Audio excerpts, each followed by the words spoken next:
talk about the Leica D-Lux 8. This camera is a game changer. If you don't go out and buy one of these right now, you suck as a photographer and as a person. No, that's not my style. What about being like a negative person? This camera's just a 7-year-old Lumix man with a Leica logo and a Leica price tag, and it's made in China. No, I'm not an angry reviewer either. I review things based on my interest and how I like to use them, and today I'm going to tell you all about that. So I've got a loaner here of this camera from Leica Vietnam, so thank you to them and to Leica Singapore for always helping me out with this sort of stuff. Today's episode is brought to you by my friends over at WOTANCRAFT, who also happen to make the best street and travel camera bags out there, and everyday bags as well. Their new pouches, actually perfectly timed, just got these. They actually fit really nicely, perfectly. They make a larger one that could fit your M10 if you have it, or like a Q. They also make this little one here that fits the D-Lux 8 just perfectly. And they make some pretty awesome camera straps as well. I'm not going to use this camera with a neck strap. I'm going to use a little wrist strap here that they make out of this like little paracord material. So if you're interested in Leica accessories, Fuji accessories, street photography bags, I mean, not just like Leica, they do everything. They do really cool bags. Check out the affiliate link in the description box below. All right, so the tech specs, not really my thing, but I'm gonna go through them. So we'll start with the obvious, is the price tag. It's expensive. It's about $1,600 US. It comes with a 10 to 34 millimeter zoom lens, which is equivalent of a 24 to 70 on a full frame camera. Impressive f1.7 lens at 24 and a 2.8 all the way through. So if you're shooting at 70, you're not gonna be able to get 1.4. It has a 2.36 megapixel OLED EVF, not as impressive as the SL2 series, obviously, but not bad. It has a 3-inch non-retractable LCD screen, has an on-camera flash that's included, macro capabilities, and one of the things that I love about it the most is it's lightweight. It's about 397 grams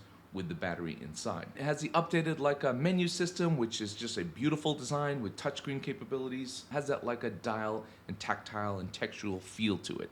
Has a bunch of other specs too. It plays well with the new Leica Photos app, which is actually a really nice update. Leica does their photo app better than any other camera company out there, in my opinion. All right, that's like the nerdy tech stuff. If you want to know all the little details, just go to like B&H or go to Leica's website. But let me talk about what I'm interested in. It's important to know the existing lineup I have already and how I intend to maybe use this camera. So I'm a Leica M user for my personal work, street photography work, and my documentary work. I also own an SL2S for my editorial, my video work, and my assignment work when I need autofocus. And this camera doesn't aim to replace either of those cameras. So then, like, why get it? You already have like the perfect setup. Well, I see using this camera more as a complementary camera, but also as a jack-of-all-trades camera. And I'll go through these rather quickly because I'm doing construction on my roof, another big renovation project, yes, and they could drill at any moment, so I don't even know if I'm gonna get through this. So first use case, it's a better camera phone. I mean, obviously, but it just is. I like having a dedicated camera with me at all times, and yes, the iPhone is nice and you can take nice pictures with it, and you're likely to have it on you at all times, I understand that, but the experience for me for having a tactile camera where I'm dialing in the settings and using it as a camera only without all the distractions that go along with the phone is quite nice. So like having it on my desk, having it on the bedside, I'm using it on the bedside. Having it on my desk when the light just hits my dog really nicely, or the light's coming in my house nicely, or I just see a picture just around my house, which I do a lot. I spend a lot of time here because I work from home. I'm just an old dude who likes his house. So essentially, it's just an awesome point and shoot camera. So the second use case for me is probably something that a lot of you out there might not use it for, but I intend to use this as like my bike ride camera and my bike packing camera, something to carry with me on longer rides or longer bike packing trips. It can easily go in my top 2 bag and I can just take it out quickly if I want to take a picture. I live in Hanoi, and even on my like 50K or 90K rides, there's never a dull moment. There's always a picture to be had. And so to be able to zoom and be able to shoot on the fly, just grab it out of the bag and shoot with one hand, I like that. I used to use a little Ricoh for that, but this offers a lot more versatility with that zoom lens. The one bad side of this camera is the lack of weather sealing makes that challenging, let's say. I mean, the bag is weatherproof, so it's fine, but I can't take it out and shoot in the rain, which sometimes can be quite nice. The next use case is a transit camera. That might seem weird, but I travel a lot for work, so I'm on planes, I'm on buses, I'm going to the airport. Pictures present themselves sometimes when we're doing these things out the window of the plane, and I have a little plane bag that I like to carry with me with all my little stuff in here, snacks and whatnot need for plane, and this just, it fits in, slots in nicely. It doesn't take up too much real estate like an M or a Q or like an SL just wouldn't be able to fit. You need a dedicated camera bag.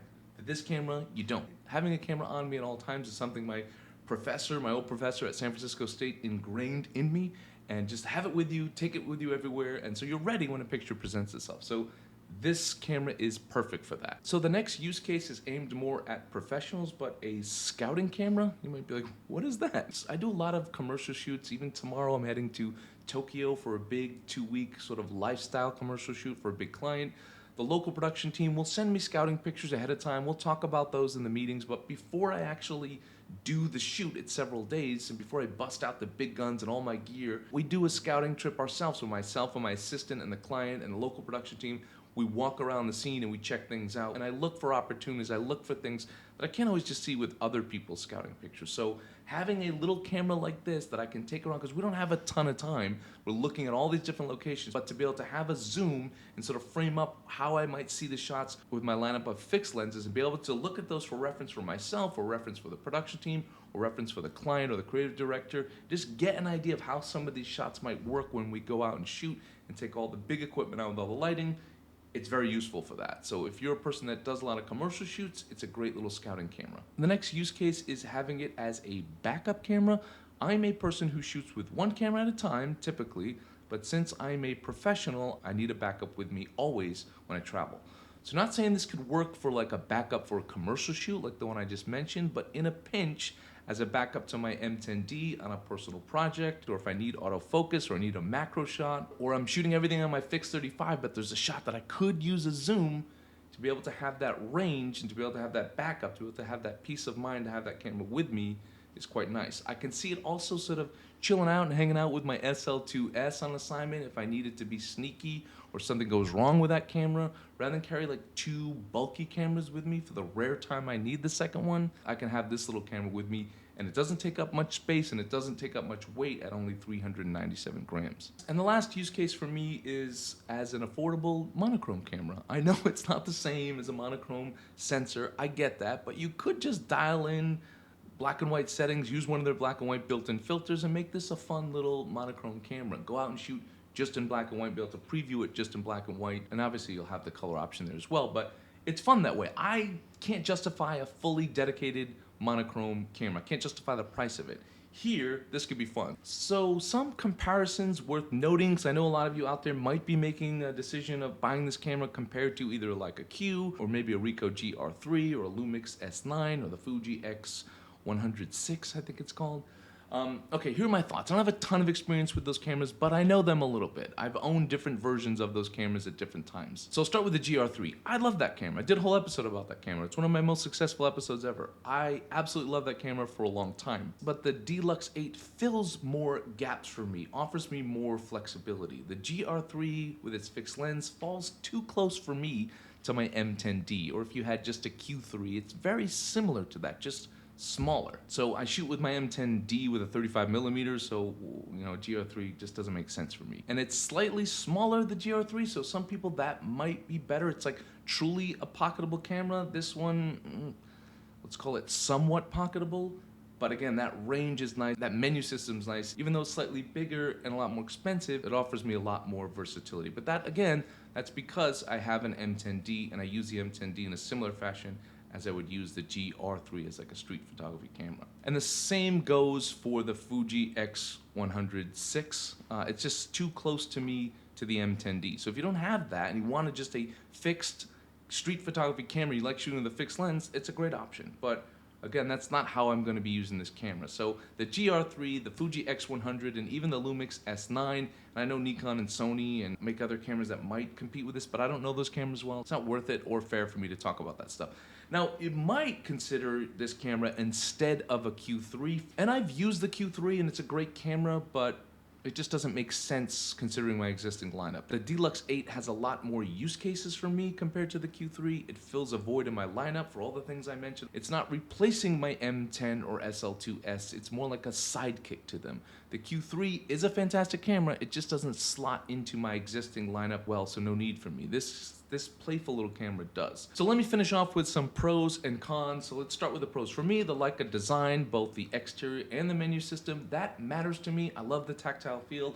I love the premium feel to it. I love where all the knobs and dials are. It feels like a seamless transition from an SL2 or from an M camera. It's not the same experience, no, but it's similar, and the menu system is exactly the same. So for me, paying that premium price is worth it. For many, maybe it's not. The size and weight are pretty awesome for all the use cases that I listed. It's perfect for that. The fact that this camera fills a huge gap for a fixed lens manual shooter who occasionally might need a zoom shot or might need autofocus or might need macro capabilities, and it's a perfect little M or SL sidekick. It's even a nice little sidekick to the Q3 if that's your main street photography camera. Versatility for all the use cases I explained justify the price for me. I would definitely get my money's worth. Now the cons, and there are a few, it's expensive for many, absolutely understand that compared to the competition. I totally get it. I can justify it. I'm not sure if you can. It's not quite pocketable. The size like the Ricoh, yes, in loose pants you could fit it in there, and it's small and it's light, but it still feels chunky in your pocket. Another con for me is it's not weather sealed. That's a bummer for me because if it was, taking it outside instead of the M on a rainy day, which is awesome to shoot in rainy day weather, that would be just a nice option to have. No retractable screen. If I had that, it could fill another little gap for me as a fun little vlog camera, but it's not that, and we can't have it all. We want it all, but we can't. But even for like low-key street photography where I don't want to look at the screen, it's nice to have. It's one of those things I never used to need or didn't think I needed it, a retractable screen, but once you have it, it's kind of a bummer not to have it. So I wish it had a retractable screen. I know it had a little bit more chunk factor. I don't think that would make enough of a difference. If it was half the size, then you added a screen, maybe, but at this size already, I don't think it would have been a big deal as far as size goes. I don't love cameras with a zoner, we'll call it, or like a little zoom erection. I don't know, they just look like cheap to me, even though this camera is not, but I get it. You know, you want to zoom, and that's a big reason I'm buying this camera is I'm not a big zoom shooter, but sometimes I need it. And I like that in an everyday camera and a travel camera, so it's nice to have. I just don't like the look of that. I don't know. Another thing, I think this was a big one. I think they missed the opportunity to have the new Leica looks baked into the menu system, hoping that comes in a firmware update. I would like to think it would be, but it feels like a big miss for the release of this camera because they're such a hit. Those baked in film looks, people love that. People want to share instantly. They want to see it instantly. We live in an instant world. New Leica app and the Leica looks are really cool. The app works flawlessly. The looks really cool. I think there's a missed opportunity there. I hope they come out with that in a firmware update. That'll be a huge bonus to this camera. So please do that, Leica. I'm begging you. So I'll end with this. I always wanted the Leica Q to be my little complementary camera to my M or to my SL or to both. To work as like a backup or to offer me something different when I was using the M and I needed autofocus or macro capabilities. But also I saw it as like an everyday camera for someone that likes to shoot with prime lenses. But it just wasn't for me. And this camera is. This has a lot of different capabilities here, a lot of use cases. So will I get this camera?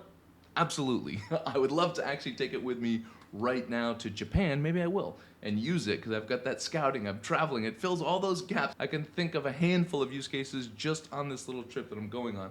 I don't want to give it back. So I will get one. I will do a follow-up episode when I use it more. Those are my overall thoughts for today. Thank you guys for tuning in. Don't forget to check out my online store at Ask Mott by Justamont. I've got a variety of online one-on-one coaching packages out there, a mentorship program for people that really want to dive into their photography, open to all levels, all ages. I've also got a few slots left because we had a dropout for my Northern Vietnam photography workshop in December. Sign up now. All that information is in the link in the description box below. Thank you guys for tuning in. Don't forget to like, share, and subscribe, and don't forget to have a wonderful day.